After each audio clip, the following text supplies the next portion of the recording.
Part 6 ng Day 4 dito sa Malta. Wow! Pagkatapos nga namin gumala sa city ng Malta, bumalik na kami dito sa cruise ship para makikain. Chor! Ang ganda nga ng view dito, lalo na't wala masyadong tao kasi nasa galaan pa sila. Yan nga pala yung logo ng MSC cruise ship. Ito naman yung loob, parang nasa mall lang ano. Ang ganda naman talagang gumala dito sa loob ng cruise ship, lalo na pag wala masyadong tao. Mas nai-enjoy mo nga yung kagandahan niya at sobrang linis pa. Wow! Gusto ko na talagang tumira dito. Ampunin nyo na kami ni Dudong.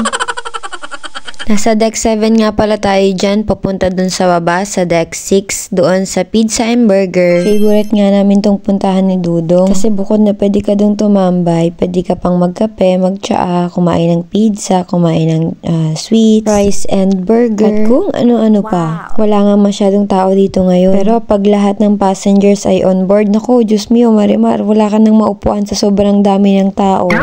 Open nga ito hanggang 2 AM, kaya naman yung iba nagme-midnight snacks talaga.